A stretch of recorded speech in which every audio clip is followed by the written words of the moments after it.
Ladies and gents, boys and girls, welcome back to BB's Customs. I'm Rich, and today we're going to try and fit this onto this.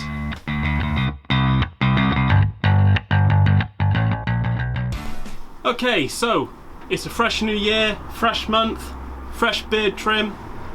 Going to put a fresh new front end on the front of the bike. First thing we need to do is get the front one off. I've already got the frame sat up on axle stands, so that's nice and secure. So we'll whip this off and then talk about how we're going to swap over onto this one. This is the yoke off of a 1996 ZX7R. It's an awful lot bigger than the old one, so there's going to be a little bit of playing around. It does need a new stem, but I'll show you how I've gone about doing that. We'll do that in a sec. First off, let's quickly whip this off.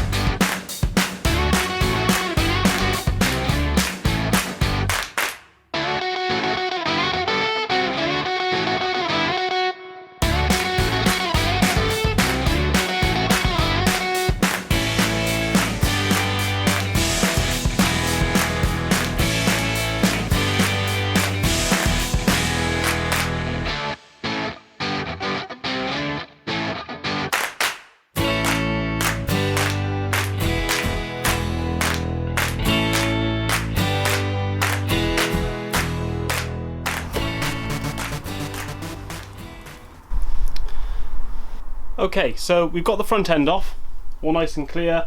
It's a good opportunity to just have a look at the front of the frame and just see if there's any issues there. To be fair, I mean, it's got a bit of surface rust on, but the Suzuki GS was known for having, particularly this removable section of the frame here to get the engine out, they rot all the time. I was prepared. I have a spare one just in case this one was knackered, but it's actually alright. So yeah, there won't take much cleaning up on that at all, but that's a job for another day. Let's have a look inside of these and just show you the sort of problems with having old headstock bearings and why they need to be changed a lot.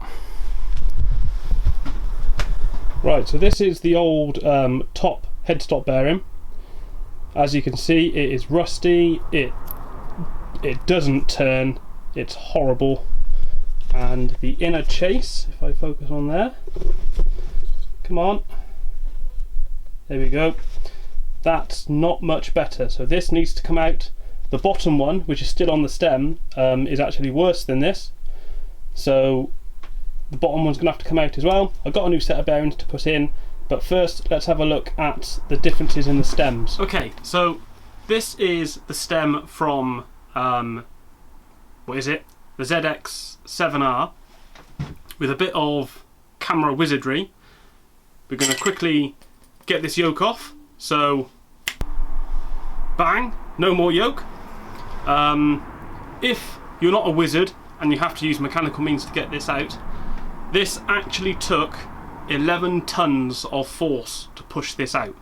If I just zoom in on the end, you can see where it actually bulged the top of the thread. I ended up having to get a collar made to go over the top of this and hit on this face here to get the amount of force needed to push it down and out the bottom of the yoke. But now that that's out, we can use this to get the measurements we need for this bit, because this bit needs to be pushed back into the yoke, and the rest of it needs to be the sizes for the GS stem. Right. So we've got both the stems out. As you can see, there is a massive size difference in this. So what I've done is, oops, I have a drawing here.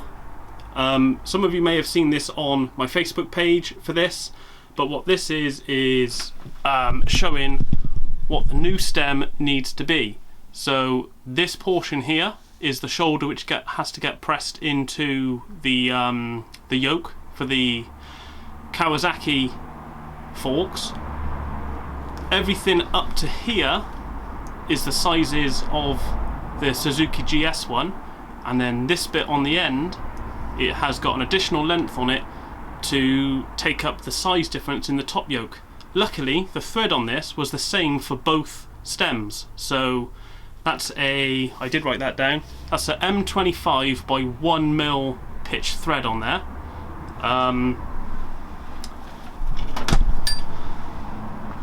So yeah, if I see if I can get you in focus on that, and then as if by magic again, boom, there we go, one turned up stem.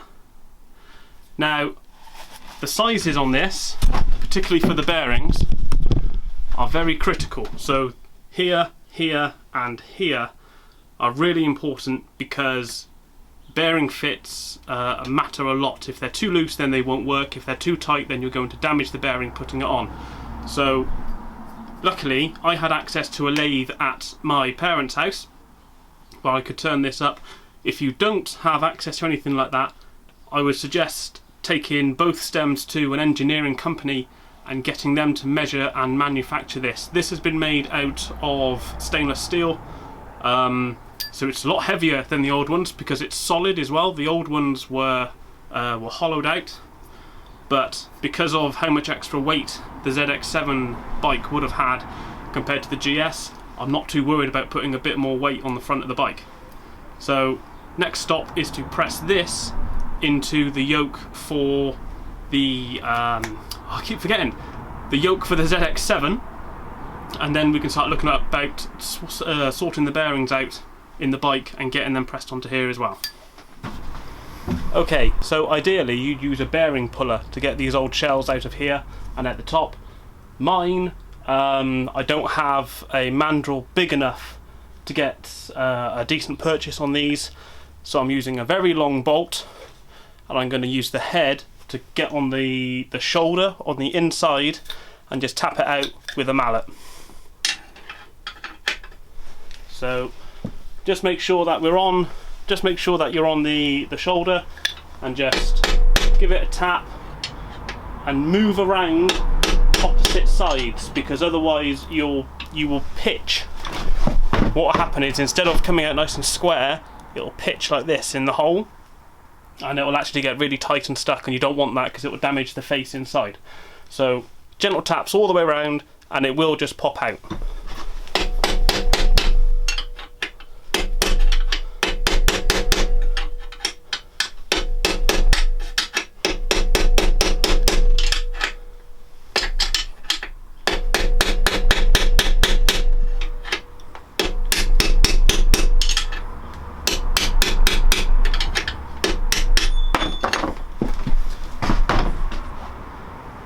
Just like that, and then same again for the top.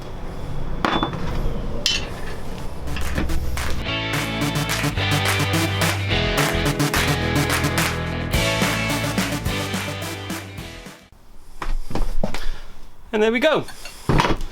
So you can have a better look at these now. Let's focus you in on them, give you a bit of zoom.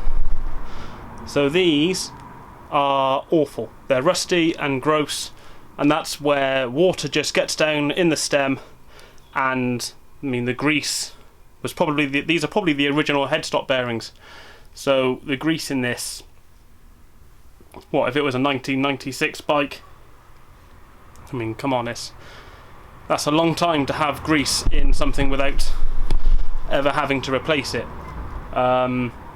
So don't throw these away. We use these to tap in the new shells which need to go in. We'll just clean out the inside of these with a little bit of carb cleaner, just to make sure there's no rubbish in there, and then we'll get these in.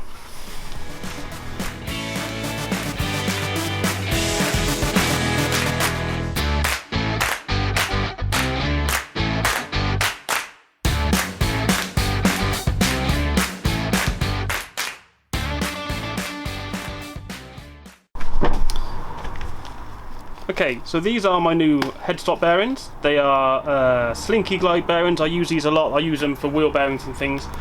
These came from Wemoto.com. Get a lovely little sticker. Love a sticker. Right, let's... So this is the full kit I got with this. So we've got the larger bottom headstock bearing, the smaller upper headstock bearing, and we have dust seals for both. So what we are going to do, ooh, don't drop that on there, is we are going to put those back in there. You've got to watch out when you take these apart because they don't have any grease packed into them at the moment. So if you're a bit overzealous with it, then the outer cage on the bearing, let's just give you a zoom, focus. This outer cage on here can come off and you'll lose all your rollers. So we're just going to be a bit gentle with that. Keep that in its wrapper like this, pop that back in the box, and this is the bit which we're interested in. So a quick just check to see the difference. I mean, that's gross and this is lovely. So these do have a top and a bottom. This edge has got a thin edge, that edge is a thick, so the thicker edge, both top and bottom bearings, the thicker edge goes in first, because you want the taper to be pointing down like that, otherwise when you come to put your bearing in, it's not going to work. What we're going to do before we pop this in is we are going to take a little smear of grease and just run that around the outside of the bearing, and that will help stop, or hopefully help stop any pickup which might happen where it goes, it gets pressed into the frame. And we're going to put a little smear of it inside here as well, like that. Okay, so now using our old one, we're going to sandwich that together like this. So we've got the new one on top, old one on the bottom, line this into there like so, and using our copper mallet,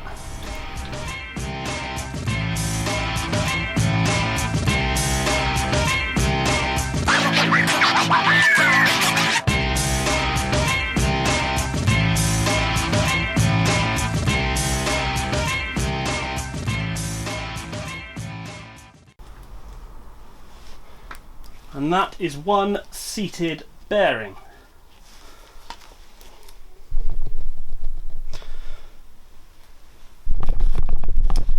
And I've just realised you were totally out of focus for that, so we'll do it again on the top.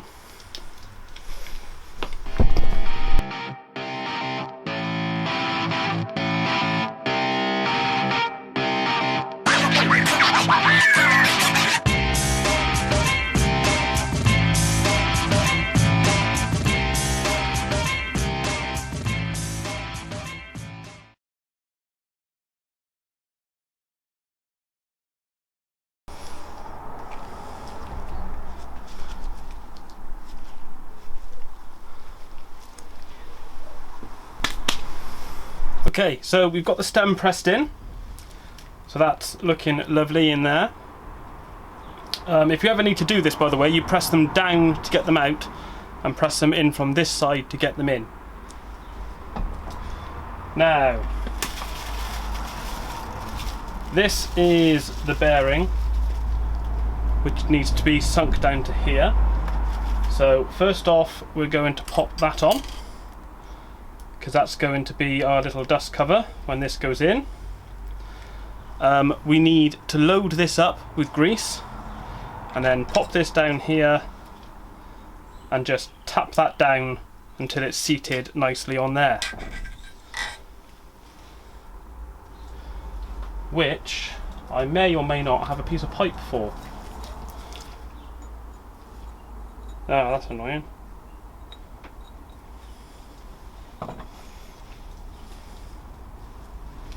Anyway, so to load these up, I like to get a good dollop of grease on my hand like this, and we are just going to bang the rollers into the grease like this. Turn the chase on the inside and just make sure that this grease gets fully loaded in. The more the merrier.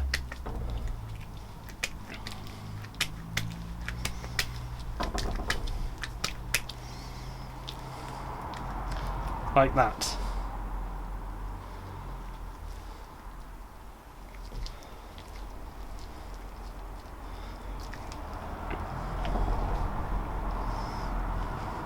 Okay.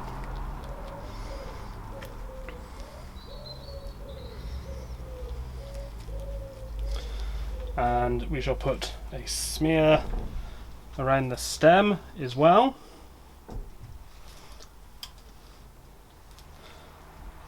If anyone says that's too much grease on this, they're lying.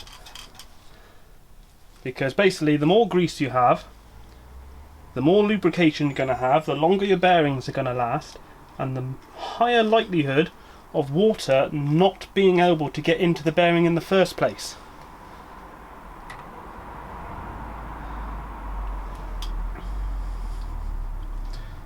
Right.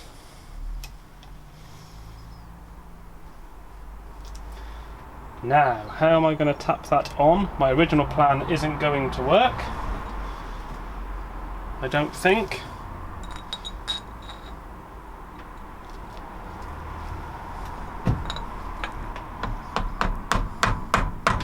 No, that's not going to work because I'm going to damage the chase on there. So, I think you might just have to tap that down with something else. Let's see what I've got. Right, so what I've got here is just an offcut of exhaust. So hopefully that's going to be strong enough, and it's sat inside the chase as well, that we can just tap this down. A rubber mallet probably isn't going to do it, so let's use the copper one. And here we go.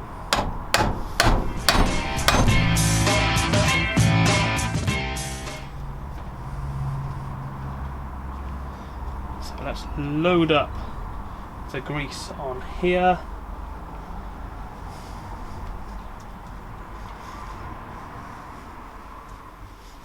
Like so.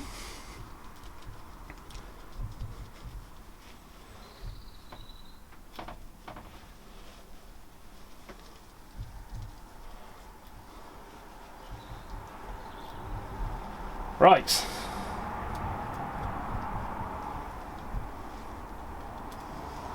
And then we want to pack the top bearing. So this bearing here, we're going to do exactly the same. Get it in the palm of my hand, give it a good roll, really sort of try and squash it in.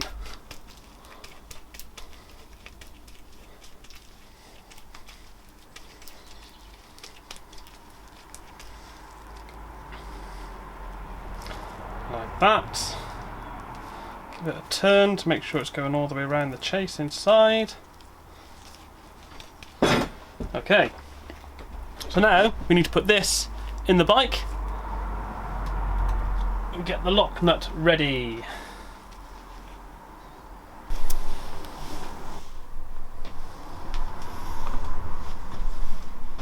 Okay, pop that there so we know where it is. You want the grease.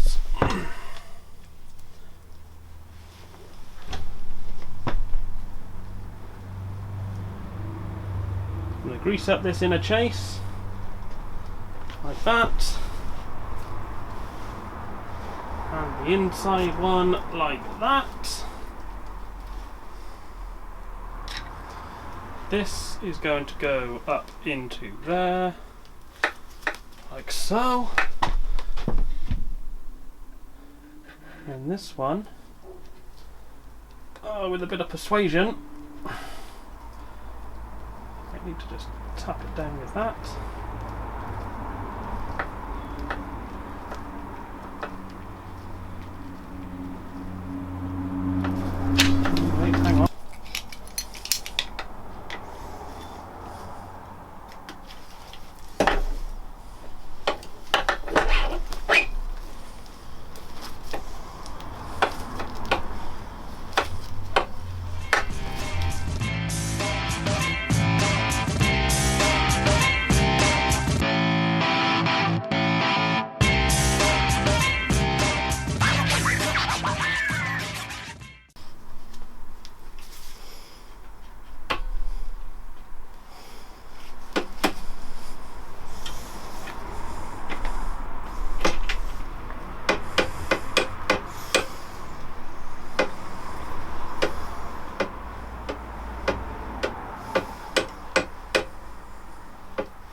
Okay, so now that that's on there, the tightness of this nut, basically what I do is I do it up nice and tight and then back it off by about 1/8 of a turn so that it's got nice free movement, but there's no up and down play.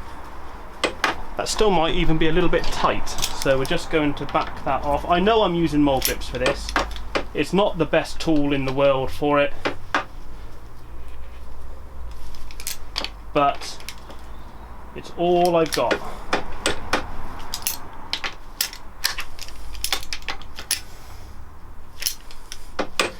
There we go. So that on there. Where's my top yoke? There's my top yoke.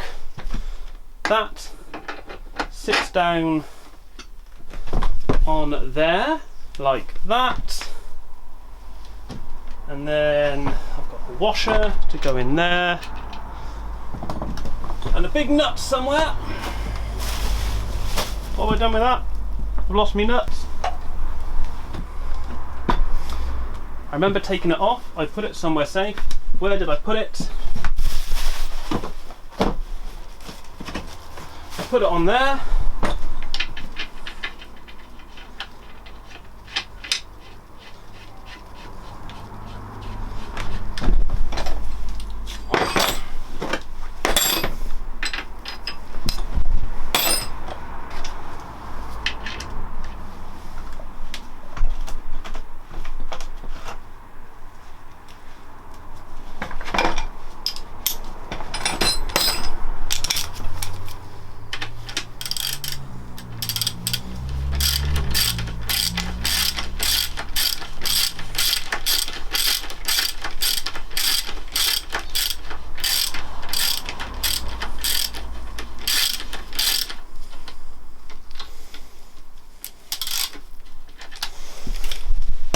Okay, so we've just done those, so there's a little bit of play left in that. And then we'll quickly mock this up because let me just zoom you out. So we're going to quickly mock this up because these need to be rebuilt yet, which, to be honest, I've never done upside down forks before, so that's going to be something new. So we'll get these in and we'll see how we are looking.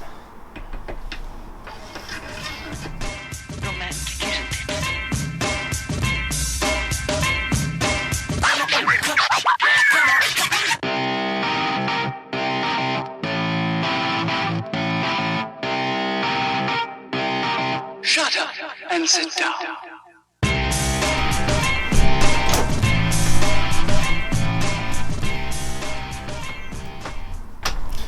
Okay, well I think that's gone pretty well so far.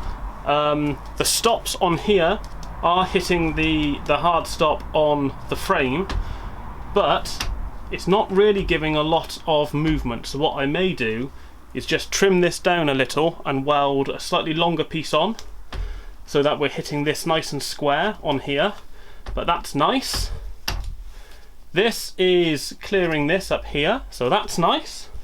In fact, if I, drop the keys, if I line that up with that, I dare say, oh no, that won't work. Do you know, I was hoping the original steering lock would work then, and then I wouldn't have to relocate it, but never mind.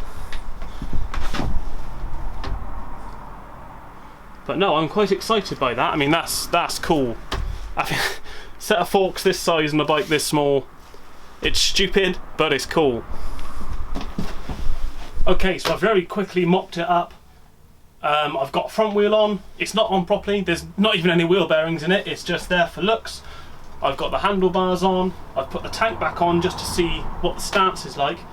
And I've got to say, I really like it. Having a much big, chunkier front end on, to me, looks really cool.